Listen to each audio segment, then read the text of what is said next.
Tapi ngomong-ngomong kuliah sambil ngapalin Ustaz, apa nggak susah jenengan itu? Nggih. Susah. Banyak banget loh. Susah. Banyak. Susah, Pol. Boleh deh kasih Susah, tahu Pol, teman-teman karena kalau yang mau ngapalin waktu kuliah sambil ngapalin. Susahnya itu di mana Ustaz? Monggo. Atau dikasih juga tipsnya Ustaz? Monggo. ya kalau tips saya nggak bisa bilang tips ya, karena masing-masing punya Iya, caranya iya. tersendiri. Tapi paling nggak saya bisa sharingkan dulu apa yang saya lakukan. Jadi dulu saat awal-awal kuliah memang itu sulit. Sulit dalam artian selama 2 tahun pertama saya stagnan. Jadi dosnya itu nggak bisa hafalan banyak. Kenapa? Karena memang pertama adaptasi. Adaptasi saat berkuliah. Jarak antara pondok ke kampus itu sekitar 40 menit. Dan saya berangkat naik sepeda pancal. Oh, sepeda pancal nggih. Mboten motor nggih. Ya, motor boten. Terus Ustaz, monggo. Lanjut. Lah, pas tahun pertama dan tahun kedua itu saya masih disibukkan dengan lab.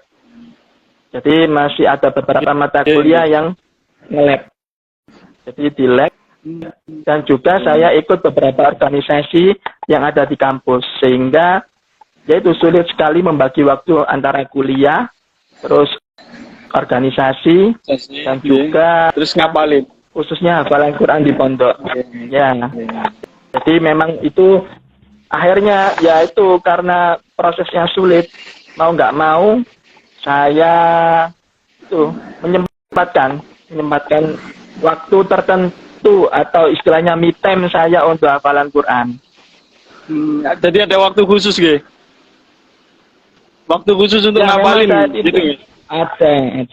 Iya. Ya, jadi lebih bukan ngafalinnya. Kalau ngafalin, saya ini dari dulu itu punya jadwal khusus ya, bukan khusus tapi lebih Nggih. sukanya itu ngaji hafalan atau deres itu pada maghrib sama pada subuh. Itu paling saya nyaman lah. Nah itu biasa untuk menambah hafalan. Tapi untuk waktu deres, wah ini harus nyari waktu yang sekiranya saya itu lost banget. Karena deres itu posisinya kita mereview hafalan-hafalan sebelumnya. Nah, kapan waktu me time saya? Saat naik kendaraan. ini yang menarik ini. Kemarin juga dapat info dari panitia itu kalau jenengan itu ngapalinnya katanya sambil berangkat kuliah di jalan malah gitu. Itu Ya, nemu konsep kayak gitu itu gimana Ustaz? Sambil berangkat ya, kuliah di kendaraan baca Al-Qur'an gitu loh. Kok bisa gitu? ya memang itu bisa, soalnya saya merasa nyaman. Nyamannya apa? Bisa teriak tanpa orang-orang dengar banget. Nggih. Jadi memang saya deres atau apa ketika naik kendaraan itu saya bisa ya tetap fokus jalan ya. Oh nggak banter kok jalannya. Tapi tetap bisa, paling nggak saya selama perjalanan itu ya dengan ngos-ngosannya itu paling nggak berapa ya? Setengah juz itu alhamdulillah. Setengah juz. Sekitar kalau Quran Kudus itu 10 halaman. Jadi selama ya kalau pulang saya pulang berarti kalau berangkat setengah juz, pulang setengah juz ya paling nggak 1 juz lalu mayan larek gitu daripada nggak sama sekali. Ya Allah, ini metode baru sepertinya ini Ustaz ya. Ngaji sambil di kendaraan gitu ya. Sambil naik sepeda pancal apalagi gitu ya. Jangan ditiru apalagi pas dekatnya lampu merah. Dikira lapo ambek ngomong. Oke. Saya itu malah mikirnya gimana kalau macet gitu loh Ustaz. Jenengan ngomong-ngomong sendiri ngapain, ternyata ngapalin gitu loh. Jadi ya, kalau dari cerita jenengan lewat jalan macet. ya gitu ya. Ya alhamdulillah kalau sekarang kalau lihat orang naik sepeda itu kemudian ada yang ngerapal itu kayak ngapalin gitu ya. Ini dari jenengan ini infonya. Ke pusat. Nggih. Enggak apa-apa itu. Tapi Ustaz, berarti bisa meluangkan waktu untuk apa ya? Ya selain ngaji bisa doa atau memang nggih. bisa juga zikir, kan itu positif daripada nyanyi-nyanyi apa dangdut koplo atau nyanyi-nyanyi lagu apa paling enggak bisa bermanfaat ketika dibacakan Al-Qur'an atau memang zikiran. Nggih.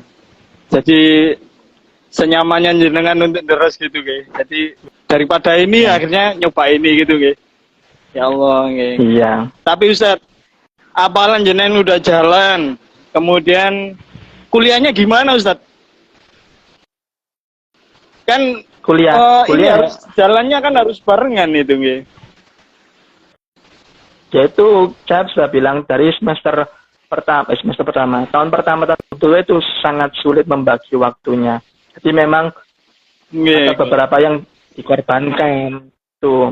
Tapi tetap paling enggak alhamdulillah ya lulus gitu aja, tapi alhamdulillah agak telat gitu aja. Agak telat. Lulus di waktu yang tepat Ustaz nggih. Istilahnya gitu nggih. Iya.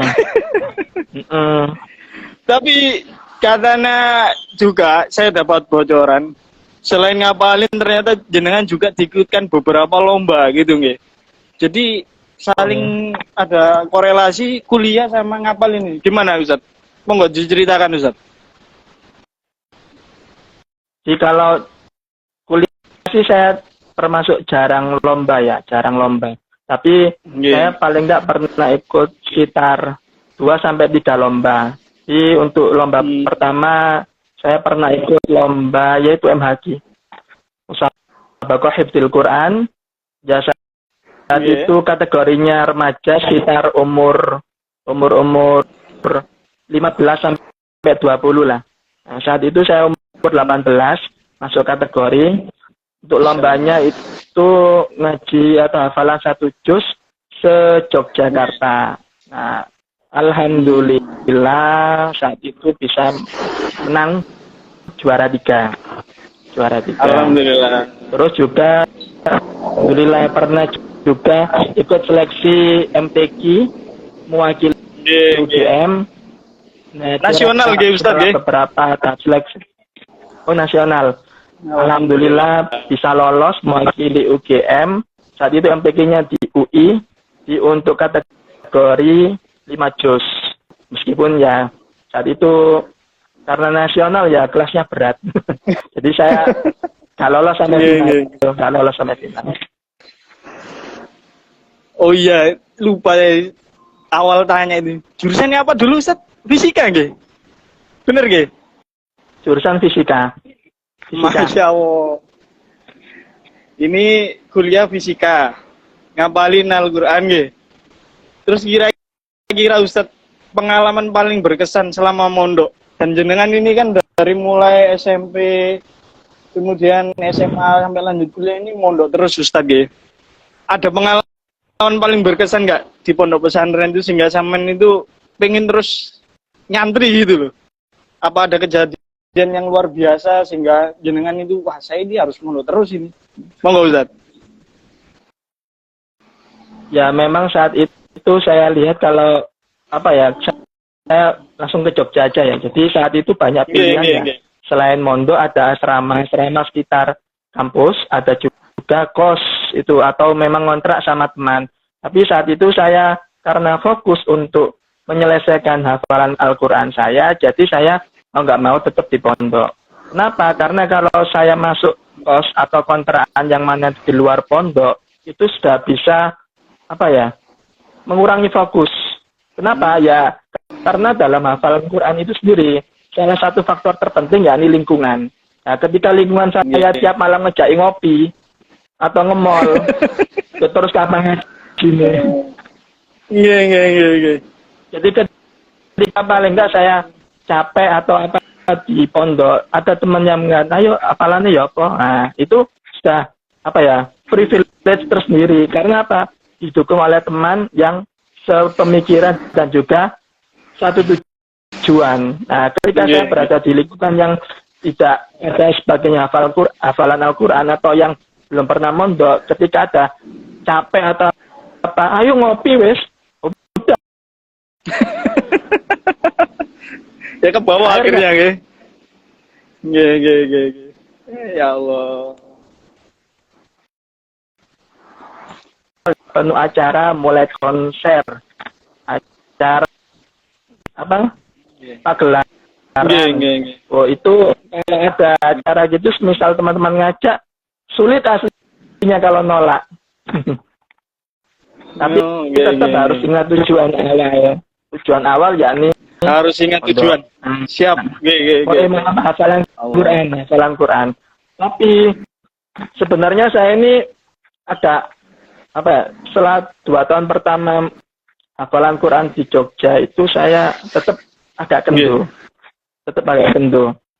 Tapi saat itu saya punya motivasi tersendiri yang mana langsung gaspol. Nggih. Wani gitu Ustaz nggih. Apa itu?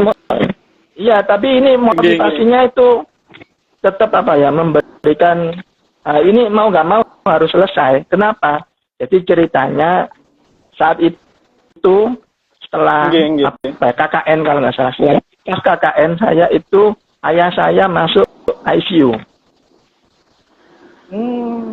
Nggih. ICU. Monggo Ustaz. Jadi kalau ICU masuk ICU itu sudah kalau kesehatan sudah parah lah ya. Parah. Nah itu sudah sakit sekali. Itu sudah alarm tersendiri buat saya. Alarm tersendiri, jondang nari, kongen nyopo, nunggu apa lagi. Akhirnya saya pas KKN pulang dulu bertemu ayah saya, ya saat itu belum sadar karena di ICU ya. Tapi saya berjanji tak selesaikan segera. Nah, akhirnya nggak mau saya gaspol. Alhamdulillah sekitar berapa ya? 4 bulan setelah KKN saya merampungkan hafalan. 4 bulan setelah KKN atau setelah ayah saya masuk ICU itu saya menyelesaikan hafalan. Alhamdulillah. Dan akhirnya saya berbicara atau berkata ke ayah saya sudah menyelesaikan hafalan saya. Jadi alhamdulillah, terima kasih doanya, terima kasih dukungannya. Nah, dan akhirnya sekitar 3 bulan setelah saya merampungkan hafalan, ayah saya meninggal dunia. Di saat itu saya berpikir, ya ini harus segera. Soalnya apa? Kalau saya ingin lulus sebelum ayah meninggal, itu sulit. Karena saat itu saya masih semester 7. Jadi saya gak pinter-pinter banget, jadi gak bisa lulus cepat. Tapi paling gak saya bisa memberikan ya kebanggaan tersendiri buat ayah saya bahwa alhamdulillah sudah menyelesaikan hafalan Al-Quran. Jadi paling gak pas ayah saya sudah meninggal, sudah tahu anaknya hafal Al-Quran meskipun belum jadi sarjana. Saya dengernya aja ikut bangga Ustaz. Jangan teman saya gitu loh. Ada teman saya yang perjuangannya seperti itu tadi. Alhamdulillah, ya Allah. Ini ya kita nggak bisa lanjut banyak sebenarnya, tapi banyak sekali poin-poin yang dapat kita ambil dari jenengan, perjuangan jenengan mulai mondok di Nurul Huda, kemudian lanjut sampai kuliah UGM dan disambi organisasi, disambi ngapalin Al-Quran, kegiatannya juga luar biasa, lomba juga banyak yang ikut gitu. Ini boleh kasih pesan terakhir untuk teman-teman yang melihat, dan ini nantinya kan juga di-upload di YouTube Ustadz G. Untuk generasi yang mungkin mengikuti lah ya, jejak jenengan, motivasi yang bisa sampaikan, monggo Ustadz. Sebelum kita akhiri sesi bincang satri kali ini, ya. Monggo Ustadz. Closing statement ya ini berarti ya. Nggih, monggo nggih. Saya bukan pesan, cuma ini pesan saya untuk saya sendiri, harusnya untuk semuanya, ya ini satu, jangan lupa bahagia. Nggih. Itu apa yang kita lakukan ini pasti banyak tantangan, rintangan, Nggih. banyak sekali gangguan. Ya, karena itu memang pilihan kita. Maka dari itu, apa yang bisa lakukan untuk apa? Untuk memperkuat diri kita. Ya jangan lupa bahagia. Kenapa? Karena dengan berbahagia, akhirnya apa? Kita punya ruang tersendiri untuk rasa bersyukur. Alhamdulillah. Karena apa yang kita bahagiakan ini adalah hal yang bisa kita syukuri. Dengan kita bersyukur, ini adalah bahwa sadar bahwa hidup ini anugerah. Jadi ya, nggak perlu disesali, nggak perlu dirisaukan karena kita sejatinya ya adalah wayang yang digerakkan oleh dalang utama yakni Gusti Allah Ta'ala. Tetap kerjakan sesuatu atau apa yang kita lakukan dengan bahagia. Itu simpel sekali. Kenapa ya? Itu yang pegang. Saya nggak mau. Apa yang saya lakukan, ya saya harus bisa membuat diri saya bahagia. Biar apa? Biar saya bisa bersyukur. Amin. Nggih. Terima kasih. Insyaallah Ustaz. Nggih. Sebelum ditutup Ustaz, mungkin dari teman-teman yang ikut join online ada yang mau bertanya terkait pembahasan kita, perjalanan Ustaz Tamim gimana, atau mau tanya motivasinya lebih lanjut lagi sebelum saya tutup dengan closing statement Ustaz Tamim, jangan lupa bahagia. Jadi teman-teman kosan Maki jangan lupa bahagia. Begitu Ustaz ya.